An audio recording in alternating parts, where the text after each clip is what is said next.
Hello दोस्तों, मैं विजेश कुमार आपका अपने channel NCERT for government exam में स्वागत करता हूं। दोस्तों देखिए दोस्तों, इस वीडियो में हम लोग पॉलिटी के क्वेश्चन देखेंगे और सभी क्वेश्चन महत्वपूर्ण है। ठीक है ना दोस्तों, इसमें 20 क्वेश्चन रहने वाले हैं। दोस्तों कोशिश कीजिए कि आपका 15 सही हो जाए। ठीक ना, आज क्वेश्चन एकदम मैंने ज़बरदस्त लिया है। क्वेश्चन देखेंगे ना, कहेंगे कि हाँ वाकई में क्वेश्चन है।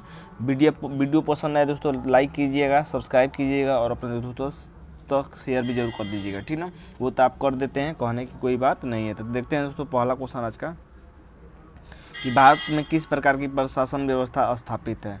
संसदीय की, अध्यक्षीय की, राजतंत्रीय की, साम्यवादी। क्या हो जाएगा आंसर दोस्तों? पहले का ही आंसर क्या हो जाएगा? देख रहे हैं ना, पहले क्वेश्चन क्या है, जबरदस्त है। तो क्या हो जाएगा पहले का आंसर दोस्तों? तो पहले का आंसर हो जाएगा संसदीय हो जाएगा। ठीक ना, हमारे देश में संसद है तो संसदीय हो जाएगा।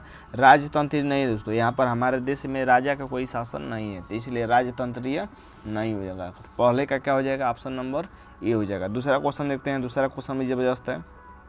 दूसरा क्वेश्चन है कि भारत की संविधान सभा में कुल कितने सदस्य थे? संविधान सभा पे पूछ रहा है कि संविधान सभा में कुल कितने सदस्य थे। ठीक ना, 293 की, 369 की, 389 की, 268। क्या हो जाएगा दूसरे का आंसर? तो दूसरे का आंसर हो जाएगा दोस्तों 389। ठीक ना, 389 याद रखिएगा। संविधान सभा में कुल सदस्य थे। और दोस्तों और नंबर जो पूछता है, देखिए ये भी याद रखिएगा, जो प्रथम बैठक हुई थी तो प्रथम बैठक में कितने सदस्यों ने भाग लिया था? तो 207 आंसर करिएगा। ठीक ना, अगर ये पूछे दोस्तों कि संविधान सभा पर कितने लोगों ने हस्ताक्षर किया था तो 284 याद रखिएगा। ठीक ना, संविधान सभा पर कितने लोगों ने हस्ताक्षर किया था? 284। ये पूछे कि संविधान सभा की पहली बैठक में कितनी महिलाएं थी? पहली बैठक में तो 9 करिएगा। ठीक ना, अगर पूछे कि संविधान सभा में महिलाओं की संख्या कितनी थी तो 15 करिएगा। ठीक ना, ये चारों क्वेश्चन याद रखिएगा। एक बार और सुन लीजिए। पूछे कि प्रथम बैठक में कितने सदस्यों ने भाग लिया तो 207। ठीक ना, संविधान सभा पर कितने लोगों ने हस्ताक्षर किया तो 284। संविधान सभा की पहली बैठक में कितनी महिलाएं थी तो 9। और संविधान सभा में कुल कितनी महिलाएं भाग ली थी तो 15। ठीक है, ये याद रखिएगा। इसका आंसर क्या हो जाएगा? ऑप्शन नंबर सी हो जाएगा। क्वेश्चन पसंद आया कि नहीं दोस्तों, एकदम कमेंट बॉक्स में जरूर बताइए। ठीक ना, अपना स्कोर भी जरूर बताइएगा। अगला देते हैं, 93वें संविधान संशोधन से प्राथमिक शिक्षा का मौलिक अधिकार किस अनुच्छेद द्वारा जोड़ा गया? बढ़िया क्वेश्चन है। ऑप्शन है कि अनुच्छेद 29A, अनुच्छेद 26A, क्या अनुच्छेद 21A, या अनुच्छेद 16A। क्या हो जाएगा तीसरे का आंसर दोस्तों? तो तीसरे का आंसर हो जाएगा ऑप्शन नंबर सी हो जाएगा, अनुच्छेद 21A के द्वारा। ठीक ना, 21A में जोड़ा गया है प्राथमिक शिक्षा को। ठीक है, 93वें संविधान संशोधन द्वारा, याद रखिएगा। अगला देते हैं, चौथा नंबर क्वेश्चन है कि एक समान नागरिक संहिता का उल्लेख भारत के संविधान में कहाँ किया गया है? महत्वपूर्ण है कि समान नागरिक संहिता का उल्लेख भारत में कहाँ किया गया है? ठीक ना, मौलिक अधिकारों में, नीति निर्देशक तत्वों में, मौलिक कर्तव्यों में कि प्रस्तावना में। क्या हो जाएगा चौथे का आंसर दोस्तों? चौथे का आंसर हो जाएगा ऑप्शन नंबर बी हो जाएगा, नीति निर्देशक तत्व में दोस्तों समान नागरिक संहिता या समान सिविल संहिता का उल्लेख किया गया है। ठीक ना, किस अनुच्छेद में इसका उल्लेख? तो याद रखिएगा अनुच्छेद 44 में। अनुच्छेद 44 में इसका उल्लेख किया गया है। अगर ये पूछे दोस्तों भाग, देखिए नीति निर्देशक तत्व का उल्लेख किस भाग में है? तो भाग 4 में है। भाग 4 में कहाँ से कहाँ तक? तो 36 से 51 तक, ये भी याद रखिएगा। 36 से 51 तक इसका उल्लेख है। ठीक ना, अगला क्वेश्चन देखते हैं।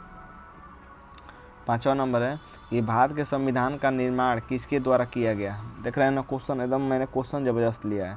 महात्मा गांधी द्वारा, डॉक्टर राजेंद्र प्रसाद द्वारा, संविधान सभा द्वारा कि कैबिनेट मिशन द्वारा? क्या हो जाएगा 5वें का आंसर? 5वें का आंसर हो जाएगा ऑप्शन नंबर सी, संविधान सभा द्वारा। ठीक है, 6वां नंबर क्वेश्चन देखते हैं दोस्तों। 6वां नंबर क्वेश्चन है कि भारतीय संविधान में कितनी भाषाओं का मान्यता दी गई है? यानी कितनी भाषाएं हैं दोस्तों, कितनी भाषाओं को मान्यता दी गई है? 22, 10, 15 कि 16? क्या हो जाएगा आंसर? 6वां का आंसर क्या हो जाएगा दोस्तों?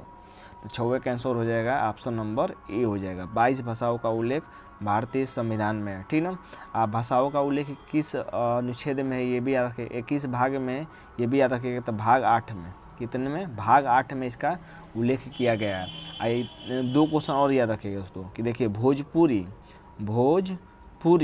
और अंग्रेजी, भोजपुरी अंग्रेजी यानी इंग्लिश, ठीक ना, इन दोनों भाषाओं का उल्लेख 22 भाषाओं में नहीं है। ठीक ना, ये याद रखिएगा, एग्जाम में खूब पूछता है। 7 नंबर देखते हैं, भारतीय संविधान में कितनी अनुसूचियाँ हैं, कितनी अनुसूचियाँ, इसको गलत मत करिएगा, ऐसे क्वेश्चन आते हैं एग्जाम में तो ये प्लस पॉइंट उठते हैं, ठीक है, इसको गलत नहीं करना है।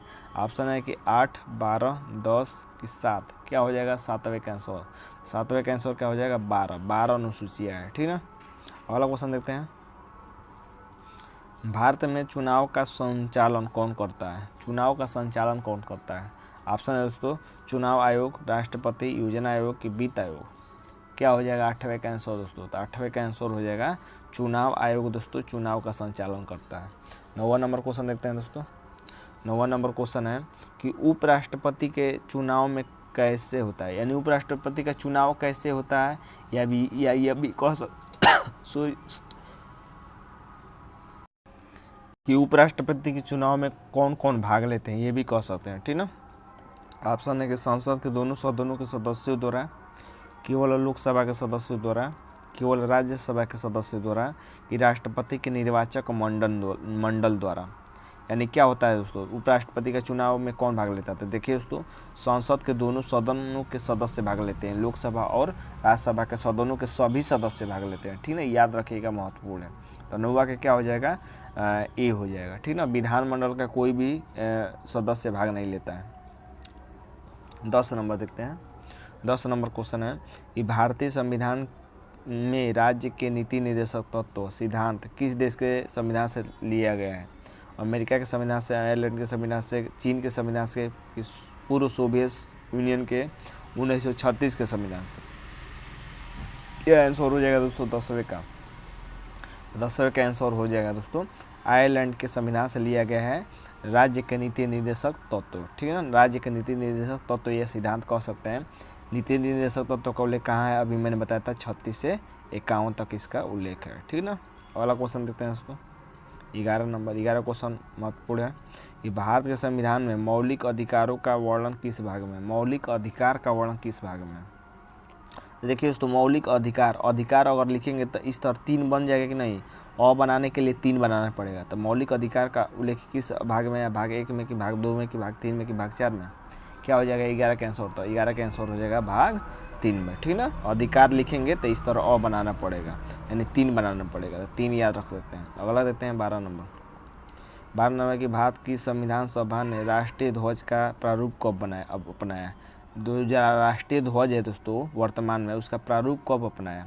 ऑप्शन है 22 जनवरी 1950, 22 जुलाई 1947, 26 नवंबर 1949 कि 15 अगस्त 1947, क्या हो जाएगा 12 का आंसर दोस्तों, तो 12 का आंसर हो जाएगा 22 जुलाई 1947। ये क्वेश्चन पूछा भी गया है, ठीक ना, 1 मिनट, ये क्वेश्चन पूछा भी गया है, तो 22 जुलाई 1947 याद रखिएगा। अगला देते हैं 13 नंबर कि संविधान सभा का अध्यक्ष कौन होता है, कौन था, संविधान सभा का अध्यक्ष कौन था। ऑप्शन है दोस्तों महात्मा गांधी, पंडित नेहरू, डॉक्टर राजेंद्र प्रसाद, जीवी मावलंकर। तो अध्यक्ष कौन था दोस्तों, तो अध्यक्ष देखिए दोस्तों 2 प्रकार के अध्यक्ष बनाए गए, एक बनाए गए अस्थायी अध्यक्ष, ठीक ना, एक बनाए गए अस्थायी अध्यक्ष, एक बनाए गए अस्थायी अध्यक्ष, अस्थायी अध्यक्ष। तो अस्थायी अध्यक्ष या इसी को अंतरिम अध्यक्ष पूछा था एग्जाम में, आप ही के एग्जाम में, ठीक ना, अंतरिम अध्यक्ष पूछा था, अस्थायी नहीं पूछता है, तो अस्थायी मत याद रखिएगा, अस्थायी याद रखिएगा लेकिन अंतरिम भी याद रखिएगा, ठीक ना। अंतरिम कहे चाहे अस्थायी कहे, एक ही आंसर होगा। तो अस्थायी अध्यक्ष देखिए, अस्थायी अध्यक्ष कौन चुना गया था, डॉक्टर राजेंद्र प्रसाद को चुना गया था, ठीक ना। अस्थायी अध्यक्ष 11 दिसंबर 1946 को, 11 दिसंबर 1946 को, और अस्थायी अध्यक्ष किसको चुना गया था, तो डॉक्टर सच्चिदानंद सिन्हा को चुना गया था, ठीक ना, याद रखिएगा। तो क्या आंसर हो जाएगा, आंसर हो जाएगा डॉक्टर राजेंद्र प्रसाद, ठीक ना। 14 नंबर क्वेश्चन देते हैं, 14 नंबर क्वेश्चन है कि समवर्ती सूची में वह विषय हैं जो राष्ट्रीय व स्थानीय दोनों दृष्टि से महत्वपूर्ण है, अंतर्राष्ट्रीय महत्व के हैं, स्थानीय महत्व के हैं कि उपयुक्त में से कोई नहीं।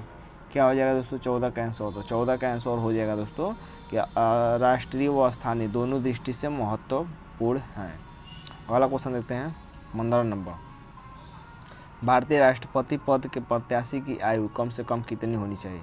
भारतीय राष्ट्रपति पद का प्रत्याशी जो होता है उसकी आयु कम से कम कितनी होनी चाहिए, 25 वर्ष, 30 वर्ष, 35 वर्ष की आयु की कोई सीमा नहीं है। क्या हो जाएगा दोस्तों 15 का आंसर, 15 का आंसर हो जाएगा ऑप्शन नंबर सी हो जाएगा 35 वर्ष, ठीक ना, 35 वर्ष होनी चाहिए कम से कम।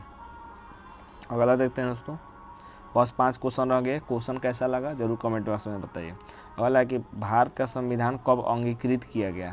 कन्फ्यूजन नहीं होना है, अंगीकृत पूछा है, ठीक ना। 26 नवंबर 1949, 26 जनवरी 1950, 15 अगस्त 1950 की 15 अगस्त 1947? क्या हो जाएगा दोस्तों? 16 का आंसर। तो 16 का आंसर हो जाएगा ऑप्शन नंबर ए, 26 नवंबर 1949 को अंगीकृत किया गया, ठीक ना। अगला क्वेश्चन देखते हैं 17 नंबर, जम्मू कश्मीर को किस अनुच्छेद द्वारा विशेष राज्य का दर्जा प्राप्त है? अब ये क्वेश्चन को गलत कह सकते हैं दोस्तों, लेकिन आप बताइए कि किस अनुच्छेद के द्वारा, क्योंकि अब राज्य तो नहीं है, अभी क्या बना दिया गया है? केंद्र शासित प्रदेश बना दिया गया है, ठीक ना। तो क्या हो जाएगा दोस्तों आंसर? 1 मिनट।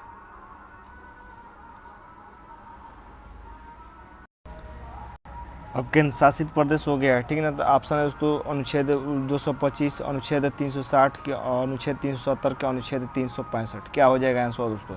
17 का आंसर क्या हो जाएगा? तो 17 का आंसर हो जाएगा दोस्तों ऑप्शन नंबर सी हो जाएगा, अनुच्छेद 370, ठीक ना। ये राज्य अब का दर्जा प्राप्त नहीं है, ये चेंज हो गया है। अगला क्वेश्चन देखते हैं दोस्तों, संविधान के 44वें संशोधन द्वारा कौन सा अधिकार मौलिक अधिकारों की श्रेणी से हटाया गया है? महत्वपूर्ण है, मौलिक अधिकार की श्रेणी से किसको हटा दिया गया है 44वां संविधान संशोधन द्वारा? समानता के अधिकार को, स्वतंत्रता के अधिकार को, संपत्ति के अधिकार को, संवैधानिक उपचारों के अधिकार को? क्या हो जाएगा दोस्तों? 18 का आंसर। 18 का आंसर एकदम जबरदस्त है, बताए होंगे सही भी आप। 18 का हो जाएगा ऑप्शन नंबर सी हो जाएगा। संपत्ति के अधिकार को दोस्तों 44वां संविधान संशोधन 1978 द्वारा इसको हटा दिया गया, ठीक ना।